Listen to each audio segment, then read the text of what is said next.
राधा कृष्ण। हरि अनंत, हरि कथा अनंत। भगवान विष्णु के 10 अवतारों के बारे में तो हम सब जानते हैं। राम अवतार, कृष्ण अवतार, वामन अवतार, नरसिंह अवतार। लेकिन भगवान का दिव्य स्वरूप कैसा है, कैसे है भगवान, आइए जानते हैं। भगवान विष्णु के 4 दिव्य स्वरूप और उनका कार्य है ब्रह्मांड की रक्षा करना, सृष्टि का संतुलन बनाए रखना और समय समय पर अधर्म का नाश करके धर्म की स्थापना करना। इनमें से भगवान का पहला स्वरूप है महाविष्णु, अनंत ब्रह्मांडों की सृष्टि करना। महाविष्णु को भगवान विष्णु का सर्वोच्च ब्रह्मांडीय स्वरूप माना जाता है। कारण सागर, कारण जल में वह सदा विराजमान रहते हैं।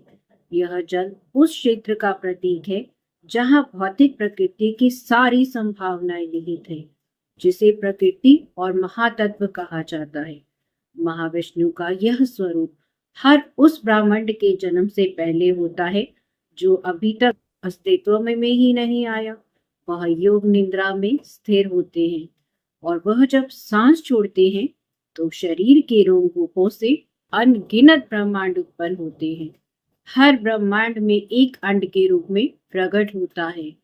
ब्रह्म संहिता में कहा गया है, एक ही श्वास में अनगिनत ब्रह्मांडों को ब्रह्मा जीवित रहते हैं, जो भगवान विष्णु की केवल अंश मात्र है। महाविष्णु इन सभी ब्रह्मांडों की जन्मदाता है, पर वे स्वयं उसमें प्रवेश नहीं करते हैं। महाविष्णु पूर्णतः आत्म संतुष्ट, परम शक्तिमान और अद्वितीय है। उनका कार्य केवल सृष्टि की आरंभिक उत्पत्ति करना है। इसके बाद उन ब्रह्मांडों के भीतर गर्भोदकशायी विष्णु के रूप में प्रवेश करती है। गर्भोदकशायी विष्णु रहते कहाँ हैं? प्रत्येक ब्रह्मांड के गर्भोदक के समुद्र में। हर ब्रह्मांड के भीतर सृष्टि की शुरुआत करते हैं। जब एक ब्रह्मांड की उत्पत्ति होती है तब महाविष्णु स्वयं उसमें प्रवेश करते हैं और गर्भोदकशायी विष्णु का रूप धारण करते हैं, जिसका अर्थ है जो विष्णु गर्भ के समान जल में स्थित रहते हैं। ब्रह्मांड की आंतरिक परिधि के नीचे एक जल समूह होता है जिसे गर्भोदक कहते हैं। इस जल में गर्भोदकशाही विष्णु शेषनाग की शैया पर विश्राम करते हैं। उनकी नाभि में एक कमल प्रकट होता है जिसमें 4 मुख वाले ब्रह्मा जी उत्पन्न होते हैं। ब्रह्मा जी को सृष्टि का वास्तविक निर्माता माना जाता है, लेकिन वे भी भगवान विष्णु की शक्ति से ही तो प्रेरित होकर कार्य करते हैं। ब्रह्मा जी को निर्देश गर्भोदकशाही विष्णु के द्वारा ही प्राप्त होता है। गर्भोदकशाही विष्णु ब्रह्मांड के सभी तत्वों को नियंत्रित करते हैं।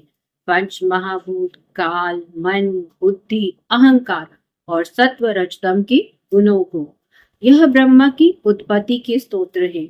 हर ब्रह्मांड में केवल एक गर्भोदकशाही विष्णु ही होते हैं और प्रत्येक ब्रह्मांड की स्थूल रचना उन्हीं के आदान प्रदान से होती है। इसके बाद भगवान का तीसरा अवतार। भगवान विष्णु का तीसरा रूप है क्षीरोदकशाही विष्णु और यह अवतार सभी रूपों में प्रकट होकर जीवों के अंतःकरण में निवास करता है। क्षीरोदकशाही विष्णु भगवान का तीसरा मुख्य स्वरूप इसलिए है क्योंकि यही स्वरूप हर ब्रह्मांड के भीतर होता है और विशेष रूप से ध्रुव लोक में स्थित होकर क्षीर सागर में शेषनाग पर विराजमान होता है। ये वही स्वरूप है जो समय समय पर अवतार लेता है, जैसे कि मत्स्य, कूर्म, नरसिंह, राम, कृष्ण आदि। जब जब धरती पर अधर्म बढ़ता है तब तब भगवान विष्णु अवतार लेकर धरती पर जन्म लेते हैं। भगवद गीता में कहा गया है, यदा यदा हि धर्मस्य ग्लानिर्भवति भारत अभ्युत्थानम अधर्मस्य तदात्महं सृजाम्यहम्। यह कथन क्षीरोदकशाही विष्णु का है, जो स्वयं भगवान कृष्ण ने कहा है कि मैं ही भगवान हूँ और जीवों के लिए कार्य करता हूँ। यह एक विशेष भूमिका का रूप है भगवान का। प्रत्येक जीव के हृदय में परमात्मा के रूप में निवास करते हैं और अंतर्यामी कहे जाते हैं। जीवों के कर्मों का लेखा जोखा रखना, मन, बुद्धि और निर्णय को नियंत्रित करना, समृद्धि, विस्मृति और प्रेरणा देना भगवान की इच्छा के अनुसार ही तो होता है। भगवत गीता में भगवान कृष्ण ने कहा है कि मैं सबके हृदय में स्थित हूँ और मुझसे ही समृद्धि और ज्ञान है।